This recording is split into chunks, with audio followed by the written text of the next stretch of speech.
Siming Chen is the other one, and myself, Candy Chen. We did send an introduction document in case before the meeting. I've read it. Yeah, and so in this case, I think I'm going to just go ahead and give this to Edgar because he might be able to go through the technical parts with you. In our case, we were wondering, as in my case, being I'm not a citizen, I am a resident though. 我爸才是，但是已经2年没回台湾，因为疫情的关系。But in our case, knowing the fact that Taiwan is trying to roll out electronic ID, but I was able to see your live video last time with 行政部长. Now, we know that you guys are still in the testing phase, but we just wanted to find out the current status of it.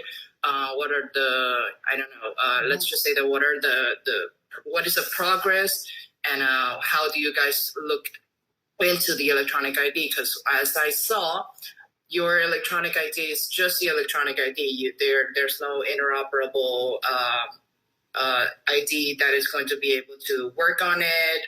There's no other extra data. Given the fact that Taiwan is leader in microchip technology, but knowing that other countries are also moving into digital and mobile identity, we just wanted to find out what's the status, or at least what is the vision of Taiwan in regards to this.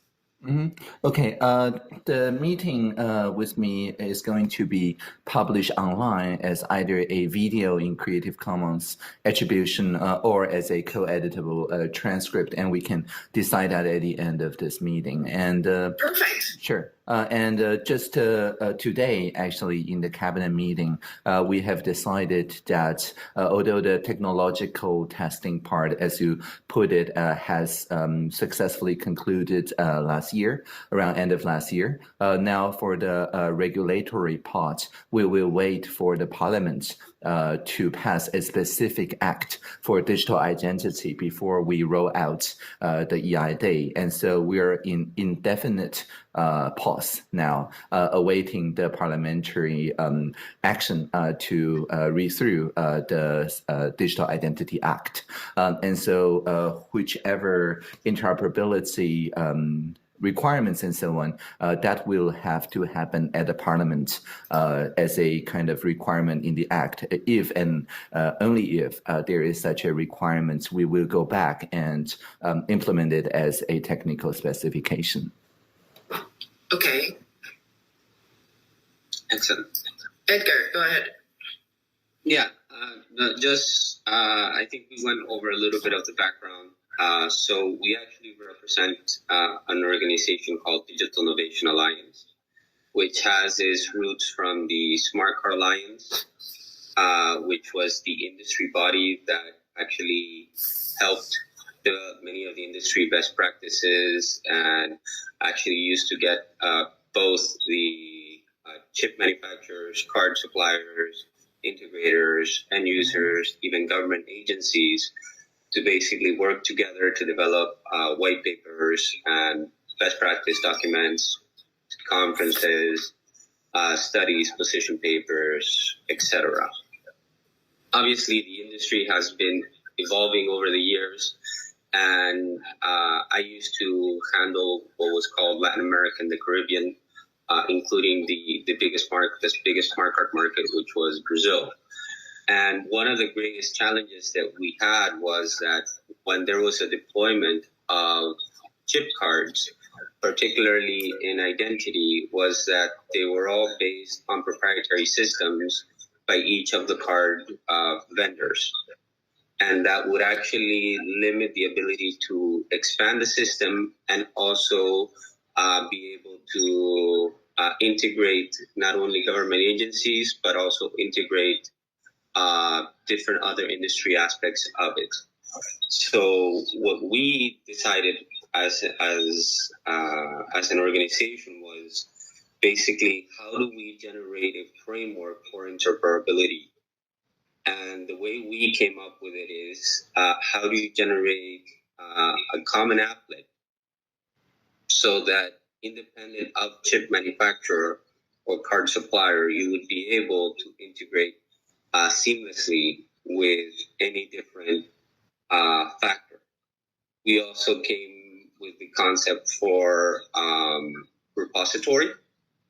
So very similar to what ICAO has in terms of using the public key infrastructure repositories for the different governments so that you could authenticate and sign by the country of origin, but be able to also be validated by a different country independent of how they would actually issue the identity. I don't know if everything I'm saying makes sense. Okay. So when you go and create the interoperability at the applet level, and everybody's basically, think of it as fields. It's every single field, everybody has the common framework, and independent of whatever manufacturer it is, everybody could be able to read and validate that that person is who they say they are, and have no repudiation of that identity. So that's what basically we created, and that was a interoperable framework, and we tried to push it as a standard, which was called Genuine ID. We also did the mobile identification, which is much more than just the virtualization of a card. So if you look at now, many of the main manufacturers of solutions do what is called a virtualization card of your identity. And what they do is basically have a visual display of the card on your mobile device, but not necessarily generating the functional abilities that you would get with, for example, having a strong PKI presence associated with that identity, and having the integration of microservices associated with that, or even having the concept of multi-tenant options, so that you could actually easily deploy, integrate as many organizations simultaneously without having to wait a period of time for cross-certification between parties. So now if you look at the way that people are trying to integrate, even in the most successful deployments, there is a limitation of time for basically people being able to integrate and migrate, or even have multiple issuance simultaneously. Does that? Please interrupt me at any time if I'm saying anything that needs some clarification. No, it makes total sense. Okay. So the other problem we also see is that countries that have migrated to electronic, and we actually have a unique definition of digital, is that they can't communicate with their neighbors. So it's not meant, it's meant to integrate the local agencies, which is good. And basically the first case was the Common Access Card, and then the PIV, which are the two federal documents that issued by the U.S. federal government for employees. But when you try to use those credentials, let's say outside of that country, it becomes very complicated for the cross certification with other countries if they have different suppliers. So I don't know how familiar you are with the U.S. Federal Bridge. Pretty familiar. Okay, so that is something very, it's something that you can do as long as you have very similar suppliers.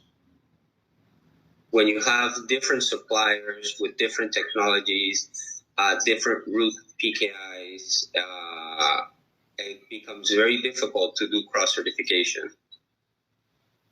So when you go and do this at the at the applet level and through repositories, you basically end up solving that problem so that even a country that may not be as sophisticated as Taiwan, or even or countries that use different types of technology, whether it's different form factors or different modalities, they could actually co-authenticate, and you could actually have a concept of consent as well, to making sure that when your citizen, let's say, goes abroad and someone authenticates him, you actually know that, yes, my citizen is being authenticated.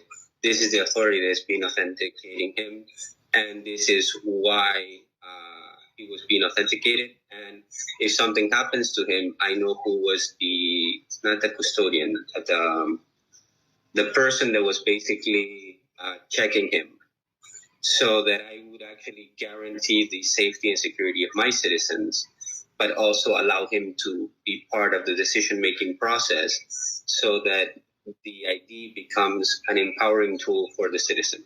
I'm aware of that. Our national health card works in this particular fashion. Okay.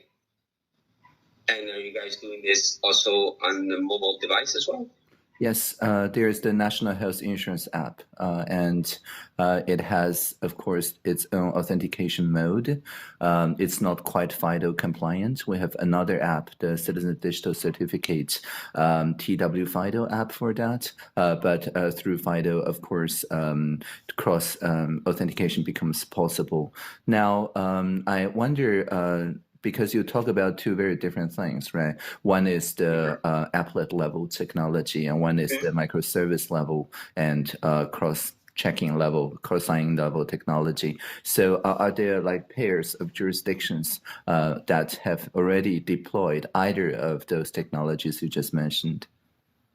So thank you. So that's correct. So when you're talking of card-based identities, we recommend that the applet-based be basically standardized, whether it's through what we had recommended as the Genuine ID framework, or that the world goes and decides, let's have a common applet. But that also can go into derived credentials, and that could also go into mobile credentials, and that could also go beyond. So it doesn't necessarily mean it's one or the other. Sure. I mean, anyone can implement according to your specification their own microservice or mobile-based authentication modality. I'm aware of that. Yeah. Oh, okay. Yeah. And we also actually believe that the opening up of the microservices, it also develops a new route for mass innovation. Mm-hmm. Because at the end of the day, you're allowing people not only to control their identification, but also develop services that could be used by other parties from those microservices. Yeah. Sure. But my question, and if it's interoperable and global, then all of a sudden that market is not just Taiwan, or in our case, Panama or Brazil, but it becomes the world. Yeah, sure. But I mean, your minimal viable case still must concern two jurisdictions. Otherwise, it could, if it's within a single jurisdiction, it might as well one ministry making the applet for the other, right? So do you already have like Brazil and Panama, or some sort of a pair of jurisdictions adopting this? No. Okay. No. So unfortunately, when we launched the interoperable specification, we actually already talked about card-based, derived credential, mobile identity from the original standpoint. And because we were talking about other modalities beyond cards, we got a lot of pushback. Mm-hmm. So we actually started to push this type of concept. Basically, I would argue too early on, because the industry, I don't think, was ready for mobile identification or derived credential or any of these things. So it actually it wasn't necessarily something that we had the opportunity to deploy. We did do several industry events where we actually showcased it. We issued mobile credentials and card credentials and derived credentials, and even used it on tablets, mobile phones, and other things. Even trying to migrate towards what we call identity of things. But the industry, I think, wasn't. It was too avant-garde at the time. I think now those concepts now are starting to take hold, and people are starting to understand. For example, the limitations of communications between government to citizens from a card perspective, which obviously has some value, but on a mobile device, the flow of information is much easier. The authentication is much faster. The deployment of services, and you have a lot of new attributes, features, and services you could provide that are secure and that does not need the physical infrastructure that we're accustomed to from a government perspective with regards to services and communications to the citizens. And I think now from both a security citizens perspective and convenience, this is the push we need to do as an organization for basically trying to integrate the world and make it just a little bit smaller for everyone. Sure. So I think the applet level of the Taiwanese new EID it's basically already done. It's already written. The technological tests, cybersecurity tests, and so on, internal ones, are also already in place. So barring, of course, the legislature at some point demanding the Ministry of Interior to serve some interoperability with other jurisdictions, I do not foresee for the Taiwanese new EID a chance to change how the applet works in a technical level unless there is a law requiring it to do so.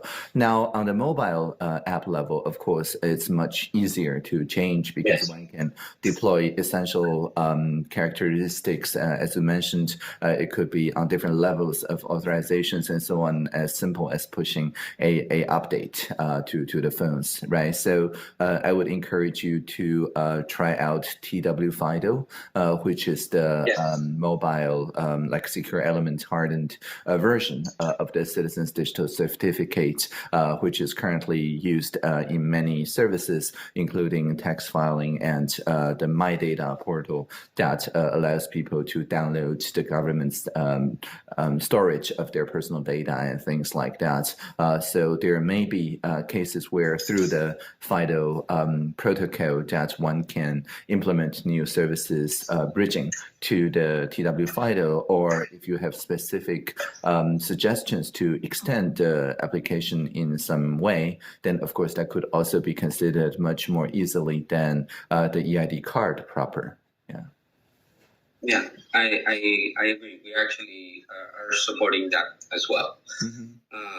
The concept is, how do you authenticate, for example, a citizen that has a card with a mobile device? And that's when you're going to end up having some challenges in the future. But I am hoping that will be something that... Well, the current plan of the EID is that it has a NFC modality for the basic attributes of the card, including, of course, the national identification number and the basic fields and so on. So in that sense, it works exactly like iCal in the sense that you need this reading code, and using the reading code, you read through NFC whatever attributes that the card has in its basic fields. Now, most of the modern phones do have a NFC tag reading capability, so that's the preferred form of communication from the card to the mobile app, according to our current plan.